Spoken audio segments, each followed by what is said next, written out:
Bom, pessoal, hoje eu quero comentar e estudar com vocês sobre uma ação de uma empresa que ela está sendo negociada a praticamente metade do valor patrimonial, ou seja, metade do que ela vale. Seria isso uma pechincha, um achado que nós estamos tendo aí na bolsa, que nós descobrimos?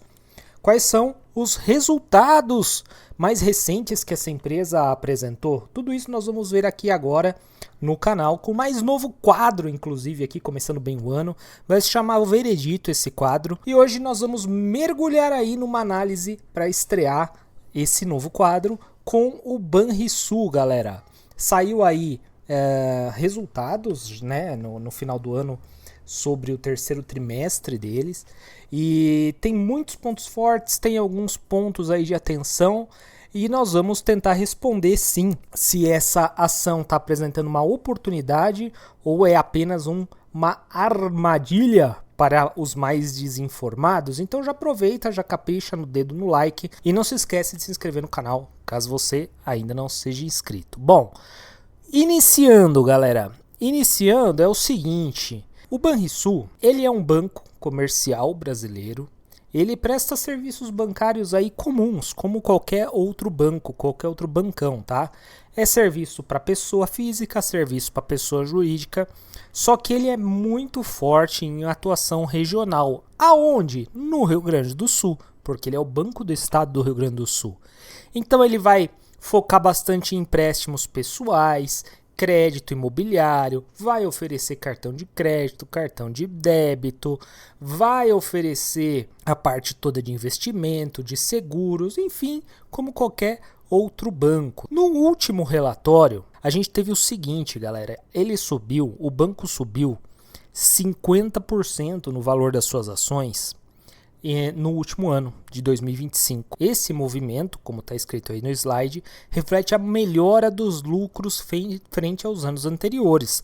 A gente vai ver que sim, os lucros do Banrisul subiram muito em relação aos últimos anos. E nós temos aqui o resultado do terceiro trimestre. Nós temos aí um lucro líquido de 328,8 milhões de reais, ou seja, 66,7% a mais do que o terceiro trimestre do ano anterior, de 2024. Nós temos aí também na carteira de crédito 64,1 bilhões, ou seja, 11% a mais do que no terceiro trimestre também do ano anterior. Então são dois grandes destaques aí que o Banrisul apresentou para os seus acionistas, para a população. Nós temos aí pontos de atratividade no banco. Quais são, né?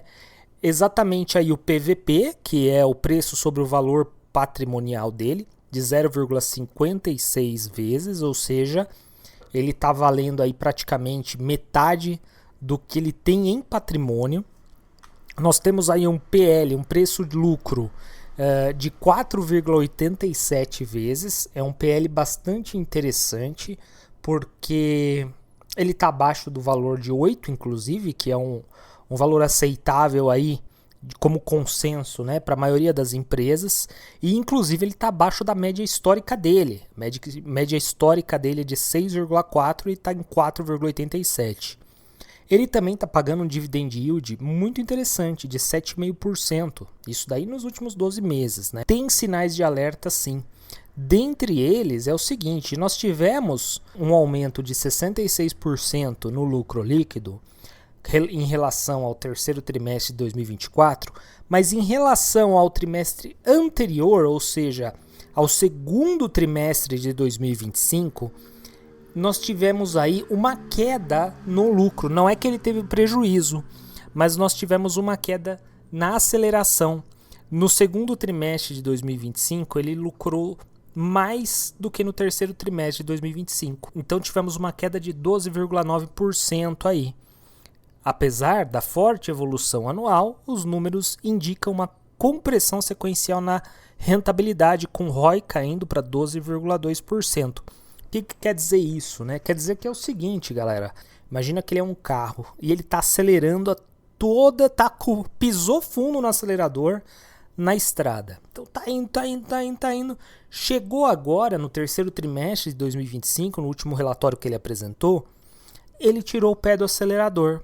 ele está acelerando 13% menos do que ele acelerava até então. Então, quer dizer, o fôlego pode ser que esteja acabando? Essa é uma pergunta aí que a gente precisa talvez de respostas, mas é uma resposta bastante complexa, né? Além disso, nós temos aí uma complicação que é o seguinte: com o ROI abaixo da taxa livre de risco, o banco não gera um retorno que compense o risco de investimento. Ou seja, se o ROI está 12,2, isso quer dizer que basicamente eu estou investindo no Banrisul para ter um retorno aí anual de 12,2%. Em outras palavras, para buscar 12% ao ano, eu estou aí comprando uma ação de um ativo, né, de renda variável, me expondo a risco da empresa, me expondo a riscos do setor, me expondo a riscos sistêmicos, me expondo a risco do país, expondo a uma série de riscos que, se eu colocar esse mesmo valor no Tesouro Direto, teoricamente aí o ativo mais seguro que nós temos aqui no Brasil, né? Eu consigo aí uma taxa próxima de 15%. Eu posso ficar bem mais tranquilo no Tesouro Selic. Eu não vou correr uma série de riscos, ou a maior parte desses riscos que eu mencionei anteriormente. E eu vou ganhar quase 3% a mais. Eu vou ganhar 2,8% a mais aí ao ano para ficar mais tranquilo. Então, existe aqui no Brasil esse problema. E não é só com o Banrisul, tá? Que são com muitas e muitas ações. Existe essa questão de que a renda fixa ela acaba sendo mais rentável do que a renda variável. O que é uma aberração, porque a renda variável, justamente por ela ser incerta e por ela variar, deveria oferecer uma recompensa muito maior. Mas como a gente vive aqui no país do rentismo, né? Então acaba acontecendo isso. Renda fixa pagando aí 15%, enquanto uma instituição financeira, né, devolve 12,2% ao ano, tá? Além disso, ele está apresentando índice de eficiência de 62,2% e o índice de inadimplência de 2,6%. O que é isso, Herrerias? Vamos lá. Quanto maior o índice de eficiência, menor é a eficiência, tá? Então aqui a gente vê que ele está com um índice de eficiência relativamente elevado. Ou seja, o banco não é tão eficiente. E por que o banco não é tão eficiente? Justamente porque ele é um banco estatal. Isso daí faz com que o banco acabe sendo menos eficiente, é óbvio.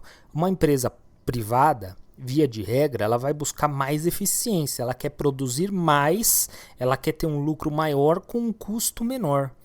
O banco estatal não é bem assim, porque a gente sabe como é que funciona aqui no país, né? Então existe aí questão de cabide de emprego. Não estou falando que o Banrisul faz isso, tá? Estou falando no geral. Existe questão de cabide de emprego, existe uma série de burocracia que empresas estatais passam, que empresas privadas aí que não tem, pelo menos, o braço do Estado na direção da empresa, acaba não passando. Já com relação ao índice de inadimplência, lógico, quanto maior o índice de inadimplência, pior menor a eficiência. Quer dizer que está emprestando dinheiro para pessoas cada vez mais desqualificadas, que são maus pagadores, né? Embora esses índices aí estão controlados, 2,6% é um valor aí relativamente baixo, é uma coisa que demanda aí um monitoramento bastante contínuo. Por fim, o que a gente tem de argumento positivo, o que a gente tem de argumento negativo aí para o Banrisul? A gente tem como argumento positivo uma forte recuperação das ações no ano de 2025, ano passado, elas chegaram a subir aí aproximadamente 50%. A gente tem um crescimento robusto do lucro anual, que a gente comentou, 66,7%. A gente tem os múltiplos PVP, PL em níveis extremamente baixos, inclusive abaixo da média do próprio Banrisul e abaixo da média das instituições financeiras também, tá?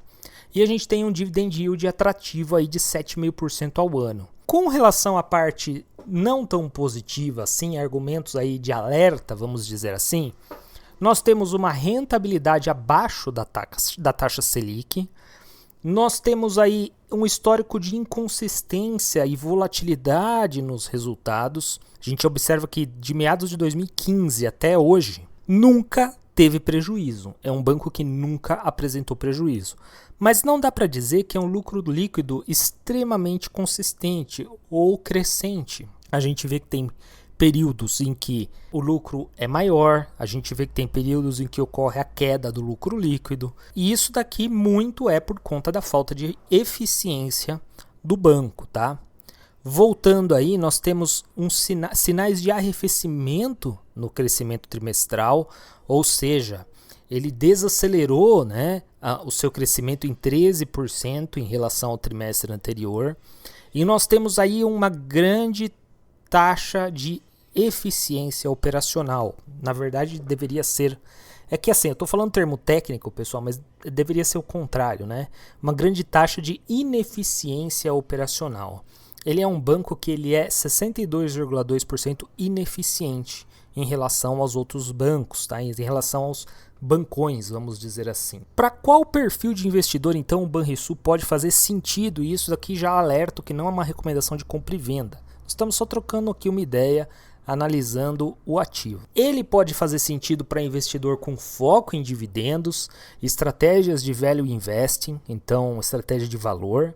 É lógico, a gente tem que estar ciente da volatilidade dos resultados e do temperinho a mais aí de ser um perfil de um banco estatal. Inclusive tem várias carteiras aí de analistas e tudo mais que colocam o Banrisul dentro da divisão de empresas pagadoras de dividendos para se levar para longo prazo. E para quem que ele não é recomendado? Ele não é recomendado para investidores que buscam previsibilidade, para investidores que buscam crescimento consistente, rentabilidade superior à média do setor financeiro. Ou seja, ele é um ativo para correr um certo risco. Ele é um ativo para você colocar na sua carteira como um tempero a mais aí, dependendo do seu perfil e do seu objetivo, tá? Se for um objetivo aí de aposentadoria, por exemplo, ele seria mais um temperinho. Se for um objetivo de pagamento de dividendos, ok. Se for só pensando em dividendos, é um banco ok para você colocar.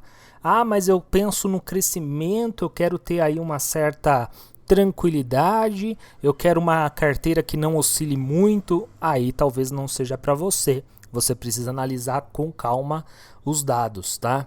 Concluindo então, galera, sem ganhos claros para reavaliação no curto prazo, ou seja, o desconto nos múltiplos parece ser estrutural, refletindo menor eficiência e rentabilidade histórica do banco, respondendo a nossa pergunta inicial lá do vídeo então, né? Por que os múltiplos estão tão descontados? Por que ele está sendo negociado a metade do valor patrimonial dele? Justamente porque ele é um banco que apresenta um alto índice de ineficiência, na verdade, que ele apresenta também uma rentabilidade histórica que não é tão consistente, embora ela seja sempre apresente lucro. É uma rentabilidade que às vezes ela cresce, às vezes ela encolhe, diferente de bancões aí que a gente tem aqui no Brasil.